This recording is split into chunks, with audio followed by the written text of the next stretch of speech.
Hello, you are listening to the Natural Healing Show for UK Health Radio. I'm your host, Catherine Carrigan, medical intuitive healer and Amazon #1 bestselling author. You can find out more about me and my work at catherinecarrigan.com and unlimitedenergynow.com. While you're there, definitely sign up for my newsletter so you can learn even more about how you can heal yourself naturally. Now, our guest today is a fascinating individual, H.G. Tutor. H.G. Tutor is the author of over 50 books about narcissism, and you can find out more about H.G. Tutor and his wonderful work at narcsite.com. That's NARCSITE.com. And among his wonderful books is a book called Danger, 50 Things You Should Not Do with a Narcissist. According to his Amazon author central profile, H.G. Tutor is a narcissistic psychopath who writes extensively about his mindset, thoughts, and actions, and those of his kind. So he is here to share his insights with us. H.G. Tutor is, I understand, a pseudonym, and he prefers to keep himself anonymous. So if you're watching this video, you will not see his face. So we honor his anonymity, and we look forward to understanding what he has to share with us today. So H.G. Tutor, what exactly is a narcissist? Well, Catherine, a narcissist is an individual who has a self-defense mechanism which requires constant and total control over people that come within the narcissist environment. Many people misunderstand what narcissism is, and they think that it is an individual who is grandiose and bombastic and a show-off and doesn't care about people. And that is just but one manifestation of how narcissism appears. And at its core, it's a self-defense mechanism. And what the narcissist thrives upon, indeed, what is central to our existence, is the concept of control. Because for reasons in how we were created, we're hypersensitive to the issue of control. You're not, we are. And so in a similar way that you and I can't hear frequencies that a dog will hear, you're not hypersensitive to threats to your control in the way that a narcissist is. And you respond to certain threats in a completely different way to the narcissist. The majority of narcissists, 99.99%, don't know what they are, will never know what they are, and operate entirely through unconscious instinct. So in the same way that you're sat listening to me and you're not telling yourself breathe in, breathe out, or telling your heart to beat, it's happening in the background as a support system. Narcissism is similar. A small number of us have an awareness and can straddle two worlds, and we are self-aware.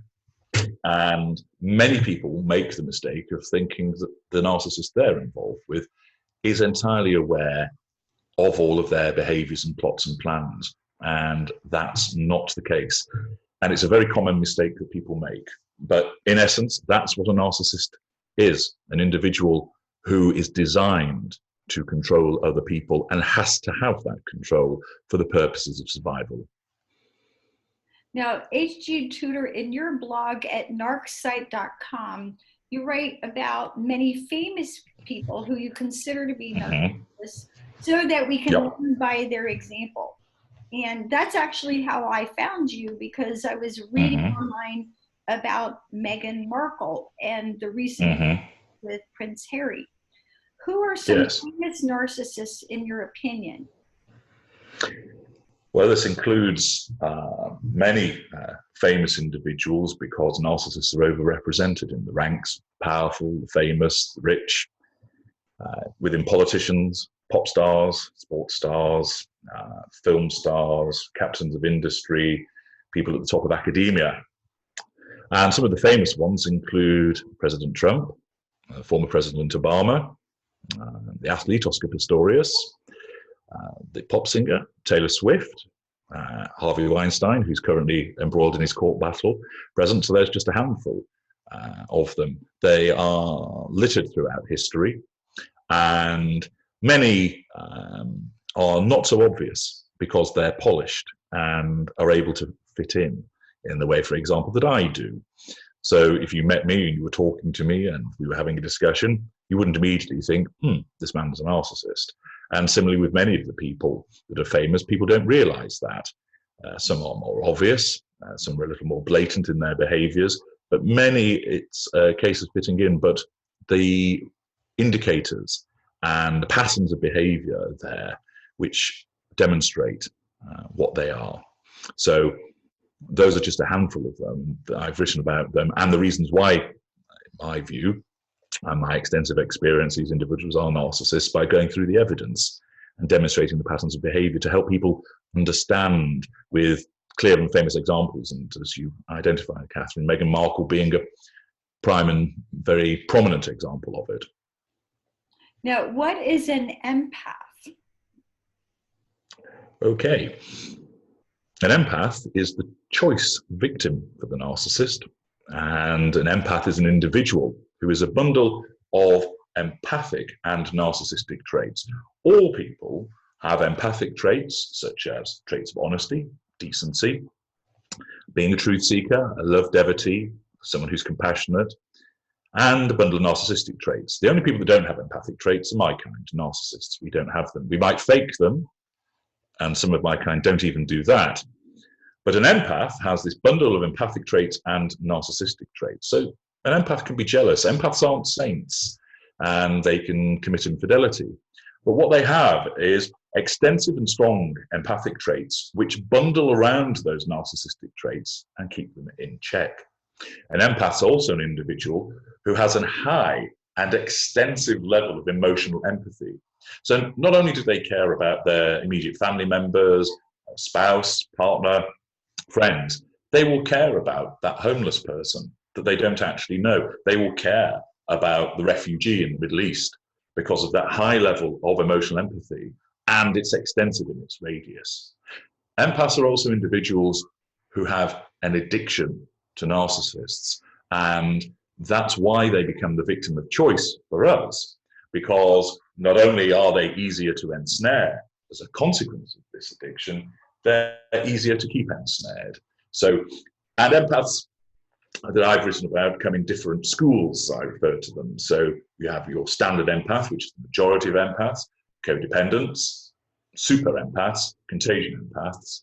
So there's 4 schools, and then within that, there are different categories, the savior empath, the magnet empath, and so forth. And I've written about those extensively. But all of those different schools and categories essentially are individuals who have high level of emotional empathy, a wide radius of emotional empathy, and they have extensive empathic traits coupled around narcissistic ones also. Right. Now, again, clearly you have studied this subject and written about it extensively for 50 books. And so for most of us, I would assume that we would have sort of degrees of empathy and degrees of narcissism, right? That's right. Right. But an empath would be more on the empathic side, and a narcissist, you said, has absolutely no empathy. That's right. No emotional empathy. So imagine, if you will, a spectrum. Draw a line left to right. On the far left is your empath group, those schools I've just described. And that group has all the traits that I've just talked about. Move to the right, you have empathic people. They're not empaths, but they still have a high level of empathy. Move to the right again, here are the normals that make up the bulk of the world. And those individuals have empathic traits and narcissistic traits, but fewer of them and less strong. And these individuals also have emotional empathy. So they'll care about a limited radius. So they'll care about their children, their parents, spouse, couple of friends, neighbor, couple of colleagues. That's it. Their emotional empathy doesn't extend in the way that the empath does. It's at a narrower band of individuals. So those are the normal group. And then move to the right, you have the narcissistic group. This set of individuals have limited emotional empathy. It's there, but it's limited both in terms of amount and radius. And they have higher traits in terms of narcissistic traits, which outweigh their empathic traits. But they do have some emotional empathy. And one of my pieces of work is called Narcissistic or Narcissist, and that will help people understand the difference there. And I go into that in considerable detail. So listeners might like to look that out to gain greater understanding about that. And then finally, go to the right of the spectrum, and that's where me and my kind reside. And we have no emotional empathy. Some of us have cognitive empathy, whereby intellectually we have been able to work out what our responses should be in order to fit in, maintain facades, and to manipulate people. So within that group of narcissists, wholesale narcissistic traits, no empathic traits, save where they're faked. So for example, the narcissist is essentially dishonest, but will feign honesty for the purposes of a form of manipulation. And in broad terms, that's what the spectrum looks like. So thank you for that, H.G. Tutor. So, the description that you have just gave sort of begs another question, which is about evil. Now, we don't usually use that term evil, but if you're talking about individuals who are incapable of caring for others, there's a two-part question. Is this inherently evil, or can it manifest as evil actions? And are these people, are the extreme narcissists incapable of love, the emotion of love? Okay. I think it's important to make a distinction there, because you talked about being incapable of caring for others, and that's not quite right, because I can care for somebody in the sense of, if they were cold and wet, I could offer them shelter and a warm fire and something to eat. But why do I do it? That's the difference. You, as a non-narcissist, would do it because you have emotional empathy. You would feel the need to help that individual in distress. Okay? I don't feel any need. I intellectually recognize that it would benefit my circumstances if I assisted that person. By the same token, if I saw no gain to be obtained from it, I won't help them. And it doesn't trouble me in the slightest, because I have no conscience, no guilt, no sense of remorse. And so similarly, all other narcissists would operate in a similar way. So we can care for people. And this is what makes it difficult for some people, because they think, well, sometimes he can be very caring and he looks after me, or she says really delightful things to me and can be, honest to goodness, such a wonderful person to be around, and then is very cruel to me. I don't understand. Is there empathy being switched on and off? No, there's no emotional empathy there whatsoever. What you're coming up against is cognitive empathy. And that's part of conning people into thinking that we are like you, because you can't read somebody's mind. And we haven't really got the time to go into the ins and outs of the distinction between cognitive empathy and emotional empathy to help people understand it, but a lot of my work does touch on that. So that's something for people to explore so they can understand what's the difference. I have an assistance package called Understanding Emotional Empathy, which enables people to distinguish between empaths, normals and narcissists, with a lot of very helpful examples which makes it simple. So turning to the question of love, narcissists are incapable of feeling love. Many narcissists believe that they can, because they're blind to their narcissism. And of course, many of the manifestations of what people understand as love is actually what narcissists portray as love. Most of the pop songs you've ever listened to, the books that you've read, the films that you've watched, that's a narcissistic narrative that's driving it. Because love is not standing beneath the balcony in the rain singing Ave Maria to your love interest above you. That's not love. That's a grandiose form of manipulation. Love is not getting down on bended knee in a packed basketball auditorium and proposing to some slightly embarrassed young lady. That is a form of manipulation. You ask the individual, do you think you're manipulating that person? He'll say no, because in all likelihood he's a narcissist that's oblivious to his narcissism, because for the bulk of narcissists, they don't know what they are. Or it might be a normal individual who has been misled, because so much of the behavior that exists is either the behavior of narcissists or normals, and indeed sometimes even empaths, who think that what they're doing is love, but it's actually replicating a narcissistic manifestation of it. So from what I've understood, because I'm incapable of feeling it, and I understand it in an intellectual concept from what people have explained to me, I recognize the manifestations of what is supposed to be love but are not.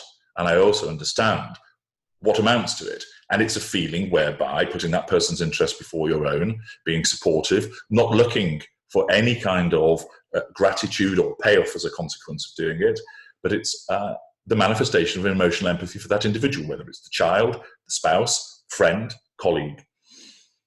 Love forms through emotional empathy. We don't have that, and we're incapable of it. What we're very good at doing is conning you into thinking that we love you through demonstrations of grandiosity, words that we use, showering you with gifts, telling you you're the most beautiful woman that we've ever met and that you are our soulmate and that you've been sent from heaven, etc. And it's all flannel, and it's designed to con and draw people in, and invariably is rolled out instinctively. And then the other side of the coin, what is evil? Well, the concept of right and wrong and good and evil are subjective. So what is right for me is invariably wrong for a non-narcissist. And in such circumstances, there is nowhere written in the universe the concept of good or evil. They're constructs designed from a particular perspective. I have a different perspective on the world to you. And I can recognize that my acts are described as evil, but for me, they make perfect sense because they achieve my aims. So what's good for me isn't necessarily good for somebody else. It might be, but ultimately those concepts of what is evil is something which has been generated by the majority of human beings who have a very similar evolved perspective. And me and my kind fall outside of that perspective. If there were more of us than there were of non-narcissists, our perspective would be the prevailing one. But because it isn't, because we're in a minority, albeit a sizable one, our perspective is labelled as disordered, abnormal, cruel, evil, because we fall outside the norm. And so the concept of evil is very much a subjective one. Now, H.G. Tutor, what is the relationship between a narcissist and an empath? Okay. It's one of controller and controlled, and it's one born out of addiction. The narcissist is addicted to control, albeit often not realizing this, and the empath is addicted to what the narcissist represents and provides to the empath. So it's a symbiotic relationship, and the narcissist has to control the empath, and the empath feels a pull towards the narcissist, although doesn't actually understand what is driving that, what is behind the addiction. But that is what it is. It's two addicted individuals coming together. So a narcissist can ensnare a normal person, but it doesn't happen as often, and it doesn't tend to happen for as long. Because what will happen is that invariably when the narcissist starts to assert control in a malign fashion, the narcissist will go, the normal person will say, I don't have time for this nonsense. He's a complete idiot. I'm out of here. The empath won't do that because, driven by their addiction and emotional thinking, which is always present with that addiction, they'll think, what have I done wrong? Why am I causing this problem? What's wrong with him? Can I fix this in any way? Can we solve this? Everything used to be really wonderful. Now it's not working. Perhaps there's something I can do to solve this problem. The normal just thinks, I've not got time for this. Goodbye. The empath, driven by their addiction, hangs in there. And that's why we want empaths, because they're easier to control and easier to keep controlled than narcissists and normal people. And so the relationship is one of controller and controlled. Now, H.G. Tutor, is narcissism on the rise, or are more people simply aware of this personality type? Well, Catherine, it's a combination of the two. First of all, narcissism is on the rise because, as a consequence of, we have a growth in the world's population, and therefore it follows that if there are more narcissists, that will cause more narcissists to come into being as a consequence of a marrying of a genetic predisposition and a lack of control environment.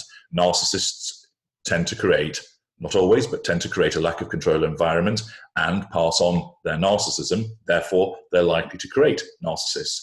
And therefore, as we grow in population on the planet, it follows that statistically there will be more narcissists. Also, there is a greater awareness which causes people to see more narcissists around. And within that, of course, though, there is the blurring of boundaries between the narcissist and narcissistic individuals, which I alluded to earlier, and narcissistic behaviors. So take, for example, selfies. The taking of a selfie is a narcissistic behavior and originated from narcissists. Why? Grandiosity, self-absorption, a platform for demonstrating how beautiful or handsome that you are to garner control over other people by them responding and going, wow, you're hot, you're sexy, you're beautiful, you're fit, whatever you want to describe it as. And so narcissists start to pump those out over social media. What then happens is that normal people, and indeed some empaths, see this behavior, and because of human beings' herd mentality, think, that looks rather good, I'll join in. And because they have their own narcissistic traits, they are drawn in to replicating that behavior. Now, the behavior of posting a selfie is narcissistic, but it does not mean that person is a narcissist. It is indicative, not determinative. And in such circumstances, what you'd have to do is look at a range of behaviors of the individual concerned. And so if you were dealing with a narcissist, you would see the posting of selfies, a preoccupation with the way that they look, attending the gym regularly, even though they're neglecting their family, perhaps haughty behaviors with people, other behaviors demonstrating grandiosity, a lack of emotional empathy, a lack of boundary recognition, haughtiness, lack of accountability. The normal person, the only thing that they might do that narcissistic is post selfies, and they don't tick any of the boxes, and there you see the distinction. And so everybody can engage in a narcissistic behavior, but where you're dealing with a narcissist, you will see a repeated pattern of those behaviors. Non-narcissist, there isn't the repeated pattern, and that's one of the major distinctions that exists. Now, H.G. Tutor, what are the signs and signals a person might experience if they discover they're in a relationship with a narcissist? They are wide-ranging, and I've written about them in 2 books, Red Flag and Black Flag. Red Flag is about the ones that you would see when you're being seduced, and Black Flag are the ones when the abuse starts. Some of the behaviours, and remember, as the point that I've just made, that in isolation, one or two of these behaviors doesn't mean that the person's a narcissist. It raises a possibility that they are. So before people listening think, oh my goodness, I've seen my partner do this, they're a narcissist, and they start panicking, you need to look at many of these behaviors over a period of time, repeatedly engaged in. So in seduction, it would be the invasion of an individual's boundaries. So for example, declaring after 10 days that you are in love with a person. That is a sense of entitlement. It also doesn't recognize a boundary. Occupying somebody's time by texting them scores of time during the course of the day, spending 2-3 hours on the phone with an individual every night. That shows a lack of emotional empathy because the individual is not concerned about that person's time. The narcissist is exerting control and monopolizing that time. They're not recognizing the boundaries. Other things might be being very tactile with an individual very quickly, moving the relationship on very quickly, talking about getting married, talking about having children, indeed getting somebody pregnant or becoming pregnant very quickly. Excessive flattery, talking about the ex in a disparaging way in detail, because we see in black and white. So people who are not narcissists may well have had a difficult relationship, probably because they were with a narcissist and didn't realize it. When they meet somebody new, they may say, well, yes, my last relationship didn't work out. It was difficult. What they don't do is give chapter and verse to the new person they're talking to. Why? They recognize the boundary. They respect a degree of privacy. They don't feel the need to say everything about that person because it's in the past.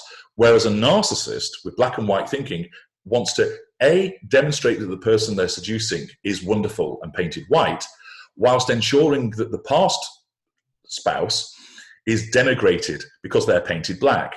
So, oh, my crazy psycho ex, she's harassing me even now. She won't leave me alone. Yep, she's always ringing me and she's absolutely off the charts loony. Or those kind of behaviors where somebody extensively talks about in a disparaging way about their ex, that's a red flag. So that's just a handful of them, but I've written about 100 of these different examples in red flag and black flag, and people should utilize that to understand more about it. Now, H.G. Tutor, in your book, Danger, 50 Things You Should Not Do with a Narcissist, you provide warnings for your readers. What are the most important things we should not do with a narcissist? Chief amongst them is not get caught in the first place, but that's a counsel of perfection, and next to nobody spots a narcissist first time around. So whilst that would be the number one thing not to do, not get caught in the first place, in reality, it's unachievable. And so one of the key things is that when you realize that you're with a narcissist, or you suspect that you are, is to stop interacting with them. And so stay away. It's the principle of no contact. And so in such circumstances, you don't spend time with that person any longer. No matter how wonderful they might be on occasions, you have to put that from your mind. You're not there to try and convince them as to their behavior being untoward. They can't see it. Or if they do, in the case of a self-aware narcissist, the narcissist will never admit it and is just laughing at you behind the mask. Don't try and fix the narcissist. Don't try and get them to see your truth. Don't spend your time running around telling everybody about what the narcissist has been doing. All of these are forms of interaction. So chief amongst the things that you must not do with a narcissist is stay involved. And that goes beyond just spending time and communicating with the narcissist. It means not stalking the narcissist's social media profile, for example, or sitting outside the narcissist's house to see who's coming and going from there, and not sitting and looking back at all of the photos of when everything was golden and going, oh, I wish I could be back there, because all of that is not going to assist you and is going to invite what I call the devil's pitchfork. And listeners can read more about that on the blog about what that involves. And that's a chief problem of continuing to interact with us. Other things that you shouldn't do, and it links into interaction, are things such as expect to ever have a happy birthday when you're with a narcissist, because we love to ruin them. Also, don't expect to have an enjoyable holiday, because we will invariably cause problems in that regard. So many of the things that you should not do are all linked essentially to no longer interacting with us. And don't hold out for hope that it'll get better, because it won't. Now, what if you are, I was just speaking this morning actually with a client divorced from a narcissist, and she's done a pretty good job of distracting herself. However, she has children with a narcissist. So what if there's children or other family members who keep you connected with that person? How do you handle it? It's a common lament, and many people say, I can't do no contact because, as you pointed out, I have children or they're a member of the family. Well, actually, you can go no contact. It might be difficult, but it is achievable.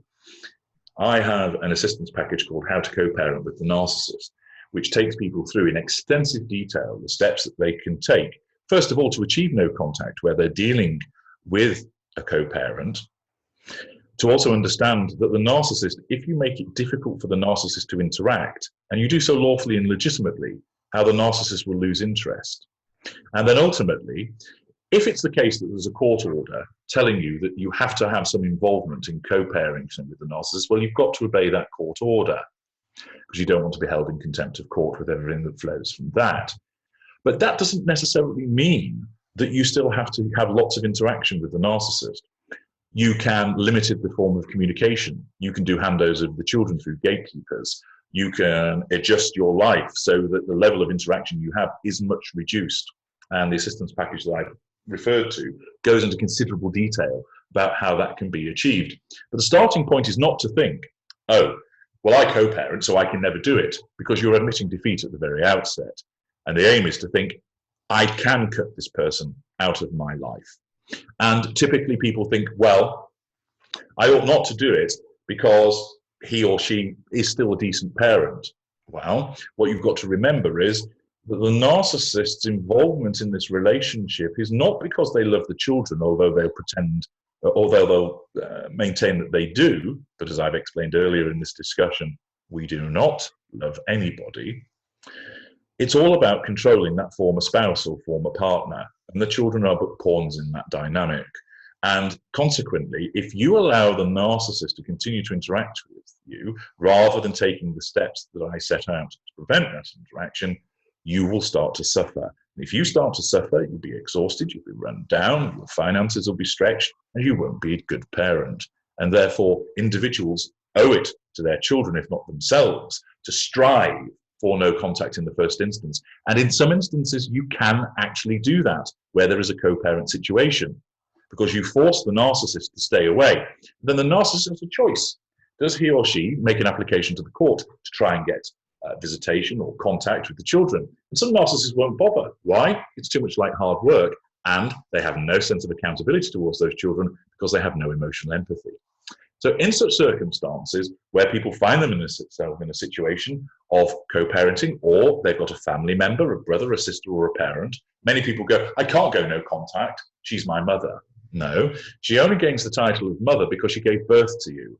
If that individual is a narcissist, and I'm sure there'll be many adult children of narcissists who will identify with this, that they will have been subjected to repeated interference, abuse, neglect, telling them how they should behave, all through their lives, from child through to adult, interference in their marriage, interference with grandchildren.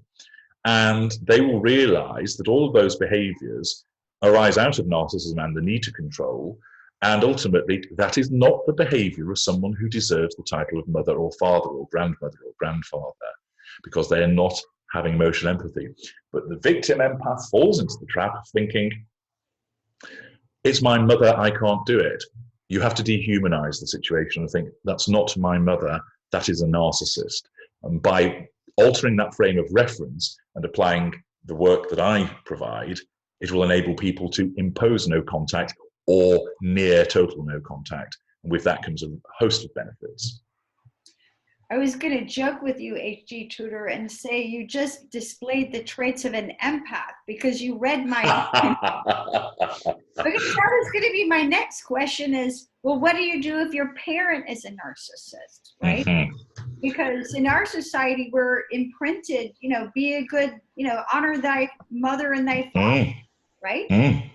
So, well, I often write about the pointless platitudes, whereby what you've just said there, that's fine if you're not dealing with a narcissist. But where you're dealing with a narcissist who is your parent, or is your best friend, or is your boss, or co-worker, or boyfriend, or girlfriend, get rid of those labels and realize this person is a narcissist first.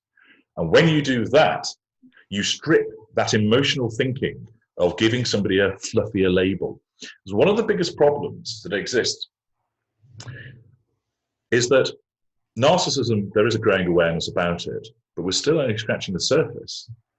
And it's fascinating to me, although I entirely understand it, whereby I see so often supposed relationship experts where they're talking about, he has an anger management issue. No, that's fury. It's a narcissist. She's high maintenance. No, she's a narcissist. He's just hypersensitive. No, that's a narcissist. And in many instances, because people don't understand it and euphemize the behaviors, they fall into the trap of calling it something else. And so it's a little bit like saying, that's not a lion, it's a pussycat. And you go up and say, nice pussycat, and then realize that your arm's been bitten off. And that's part of the problem that people have, that whilst there is a rising and increasing awareness, many people, and it's people outside of the world of narcissism and commenting on it, euphemize these behaviors, and they come up with such rubbish as, well, if you let him go and it's love, he'll come back to you. Nonsense. Or pour as much love as you can on this individual, that'll work. No, it won't, because you can't control a narcissist. You're there to be controlled. And too many people propound this dynamic, and don't get me started on the subject of twin flames, because that just describes the concept of narcissist and victim to a T, but is dressed up as some ridiculous, highfalutin, romantic notion of some kind of tie between those two individuals. And there is one, but it's not the romantic one that it sounds. It's the addiction between narcissist and victim.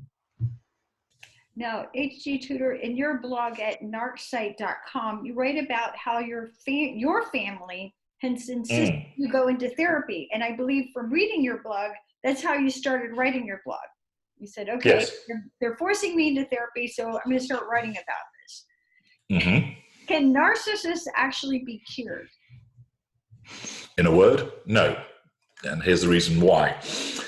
As I explained earlier, Catherine, the vast majority of narcissists don't know what they are, and therefore will either not engage in any form of therapy, or if they do, it's just utilized for the narcissist's benefit.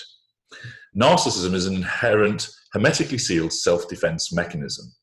So what that means is, by analogy, let's say you had purple spot disease, and a symptom of that disease is that when the doctor comes towards you with the antidote, purple spot disease makes you run away from it, so you could never be cured.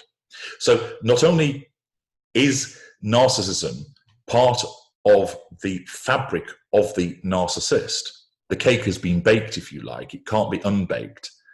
So you can't strip it out. It's as much a part of the narcissist as breathing and the heart beating and the blood coursing around the veins. But moreover, the narcissism operates in such a way that it apprehends any potential threat to it, because any threat to the control is resisted. And therefore, some narcissists, if their partner says you need to go to therapy, go, I don't need to go to therapy. They just talk a load of claptrap, won't go.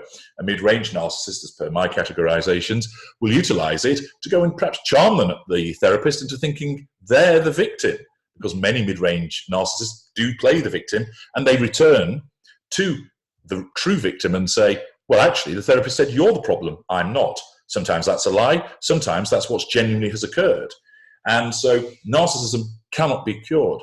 Anybody that suggests that you can somehow replicate the circumstances that caused the narcissism in the first place is wrong. We do not have time machines. We can't go back to the past. You cannot subject a fully formed narcissist to the forces that created him to try and undo it. It won't work. We are created when we're children from a genetic predisposition, allied with a lack of control environment, and the self-defense mechanism springs up. And this is an absolute fundamental part of us. Once it's been created, it cannot be undone. So most narcissists don't know what they are, and those such as myself, where we do know, we have no interest in being cured, even if it were possible. Why? Because we're entirely satisfied with what we do now, because that's our perspective. Do people criticize my behavior as being wrong? Yes. Do I care? No. Because it's how I function best, and I have a different perspective. I understand why they think that, but I don't accept it, because it is not my perspective, and I'm not troubled by guilt or remorse or conscience, so I do as I do. Now, H.G. Tutor, for someone who's listening to our interview and realizes, oh my goodness, I'm in a relationship with a narcissist, whether they're a partner or a parent or a boss or a child. Is it possible to have a healthy, happy relationship with a narcissist, or is no contact our only option? You can never have a healthy, happy relationship with a narcissist. To think to the contrary, you are being misled by your emotional thinking. It is that simple. You can't do it. Why? We are the controllers. We are designed and engineered to control you. And you will not realize, but you will do things which affect our control, so we'll lash out at you. You may even do things which you perceive as pleasant and helpful. But if you're painted black, no matter what you do, we will see that through the lens of you being unpleasant towards us, because we have that different perspective.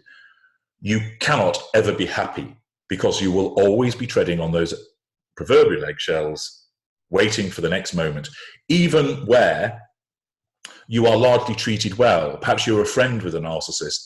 Will that friend be there when you're in a moment of trouble? Unlikely. Will they come to your birthday party if they've got something better to do? No, they will not, because there's no sense of accountability, you will suffer. And there are varying degrees of suffering, from the person that is raped and beaten all the way down to the person who's repeatedly forgotten about every time it's something they want to do. But ultimately, you can't have a healthy relationship with someone who is essentially, from your perspective, unhealthy.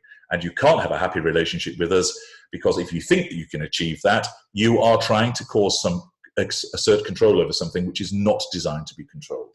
So the answer is a fundamental and loud no. Now, H.G. Tutor, what are some of the most important things a person can do to leave a narcissist and also recover from a relationship with a narcissist?